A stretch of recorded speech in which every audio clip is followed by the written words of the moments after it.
Posible po ngayong araw na pagbotohan ang Kamara kung may impeach o hindi si Vice President Sara Duterte. Sa gitna ng iba't ibang banta at babala sa mga kongresistang boboto sa impeachment, payo ng Cebu Archbishop, bumoto ng naayon sa konsensya sa katotohanan at hustisya. May unang balita si Jonathan Andal. Ngayon na ang debate at posibleng botohan sa Kamara kung mai-impeach o hindi si Vice President Sara Duterte. Ang kanyang defense team magmo-monitor sa mangyayari sa plenaryo. Ang Partido Demokratikong Pilipino o PDP laban na suportado ang pagtakbo ng bise sa 2028 presidential elections kahit hindi nila kapartido, nagbabala sa mga kongresistang boboto ng yes sa impeachment. Iba-blacklist daw nila ang mga ito. Hindi papayagang tumawid sa kanilang partido. Walang maaasahang political refuge o pagkakanlong sa kanila. Kung kakailanganin, magpapatakbo o susuporta sila ng makakalabang kandidato sa distrito ng kongresistang boboto ng yes. Sabi ng PDP laban, hindi yan banta kundi political accountability. Ang kapatid ng bise na si Davao City Mayor Baste Duterte ang pangulo ngayon ng PDP laban.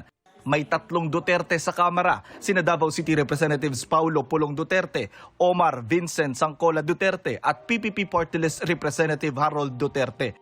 Sabi ni Justice Committee Chairperson Jervil Luistro, malaya ang mga Duterte na sumali sa debate sa impeachment. There will be debate after the sponsorship speech, and I think everybody will be given the opportunity to participate in the debate. No, I'm quite sure about that, the interpellation. But with respect to the explanation of vote, siguro i-consider din ng rules kung ilan ang House members who are interested to explain their vote. Sa Senadora Amy Marcos, naglabas ng video tungkol sa nakuha raw niyang impormasyon ng posible anyang kahinatnan ng mga hindi boboto para ma-impeach ang bise. May bagong pananakot ngayon. 3 little letters na naman. Ang pangalan, Ombudsman. OMB. Nakakatakot dahil kakasuhan ka raw kapag hindi ka bumoto para sa impeachment ni VP Sara. Maliban pa sa OMB, may DOJ pa, may NBI pa, may SEC pa. Hiningan namin ng pahayag si Ombudsman Jesus Crispin Remulla pero wala pa siyang tugon.